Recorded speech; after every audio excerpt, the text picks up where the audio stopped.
안녕하세요 여러분, JJ입니다. 여러분, 빵 진짜 좋아하시죠? 저도 빵을 정말 좋아하거든요. 근데 이놈의 빵 먹으면 왠지 살찔 것만 같고 먹고 나면 실제로 속도 더부룩하고 밀가루는 다이어트의 적이다, 거의 뭐 공식처럼 되어 있잖아요. 그런데 여기서 드는 궁금점, 여러분, 프랑스 사람들의 주식이 뭐죠? 바게트! 이탈리아 사람들은 파스타를 매일 먹잖아요. 그럼 비만율을 한번 볼까요? 서구권에서는 놀랍게도 프랑스의 비만율이 가장 낮은 편에 속한다고 해요. 기대 수명은 이탈리아가 전 세계에서 최상위권입니다. 이상하지 않아요? 빵이랑 밀가루를 맨날 먹고 사는데 왜 날씬하고 심지어 건강하기까지 할까요? 왜 우리나라 사람들만 밀가루를 먹으면 살이 찌는 걸까? 오늘 이 지긋지긋한 밀가루의 비밀, 그리고 살찌는 빵이 따로 있었던 이유에 대해서 제가 싹 다 알려드리도록 할게요.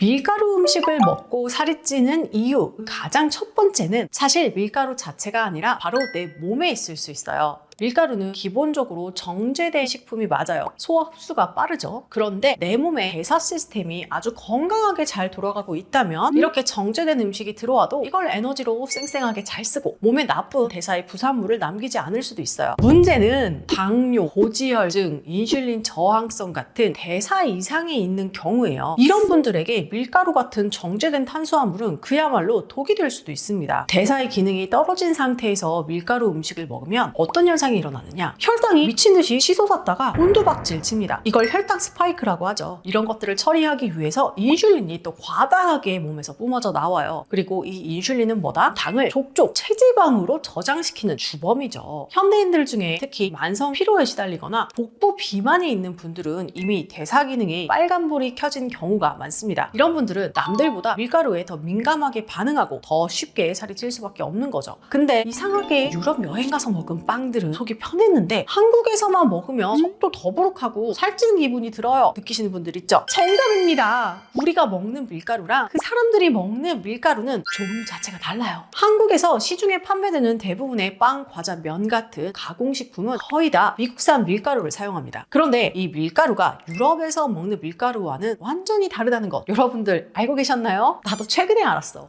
미국산 밀가루, 무엇이 문제일까요? 첫 번째, 미국은 이 밀을 수확하기 직전에 글리포세이드라는 제초제, 흔히 말하면 농약이죠. 이걸 대량으로 뿌려요. 왜냐하면 밀을 인공적으로 좀 바삭하게 말려서 수확을 편하게 하려고 한다고 해요. 그런가 하면 일간에는 미국의 밀들이 이 제초제의 저항성이 높기 때문에 좀 더 뿌리는 경향이 있다고 합니다. 그런데 이런 성분들이 우리 몸에 들어오면 당연히 이 장내 미생물 생태계를 파괴하게 되고 장 누수를 유발할 수 있다는 연구 결과가 굉장히 많이 나왔어요. 장이 망가지면 어떻게 될까요? 전신 염증 수치가 올라갈 수 있고요. 인슐린 저항성을 유발하는 핵심 원인 중에 하나입니다. 인슐린 저항성이 높아지면 우리 몸은 살찌기 쉬운 체질로 바뀌어요. 내가 빵을 먹었을 때 이걸 에너지로 쌩쌩하게 쓰질 못하고 복부 지방으로 저장해버리는 거예요. 똑같은 빵 100g을 먹어도 남들보다 내가 더 살이 잘 찌는 거죠. 억울해요.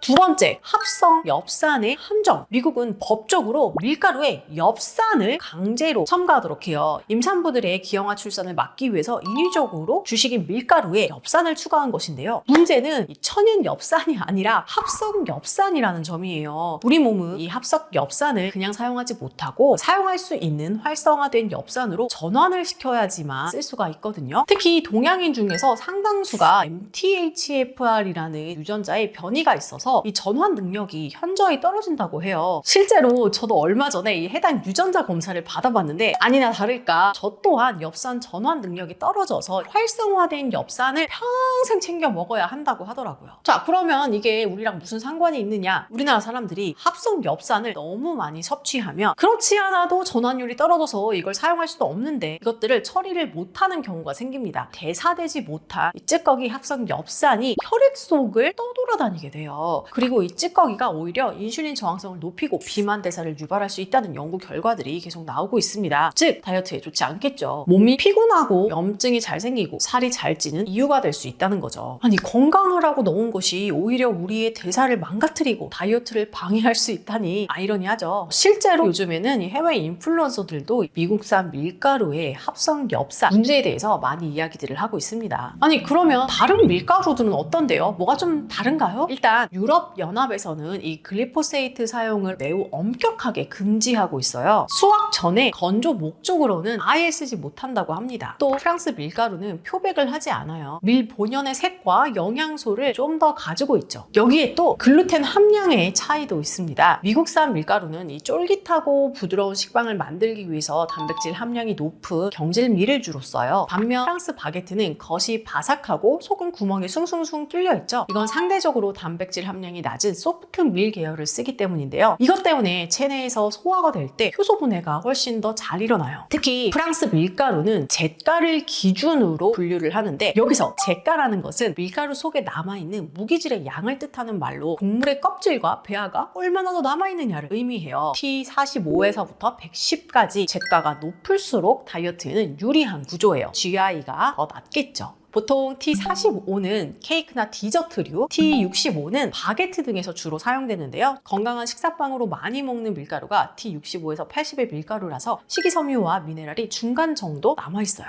이에 비해서 미국 밀가루는 첨가제가 들어가는 경우가 많고 정제도가 훨씬 더 높아서 혈당 반응에도 더 민감해요. 실제로 프랑스 밀은 미국산 올퍼포즈 밀가루보다 혈당 지수가 10에서 15 낮은 것으로 보고된 연구도 있습니다. 물론 우리나라의 우리 밀도 농약 규제가 훨씬 엄격해서 상대적으로 훨씬 안전한 선택지가 될 수 있다고 해요. 우리 밀 100%로 또 빵을 만드는 곳을 찾아보는 것도 좋은 방법인 것 같아요.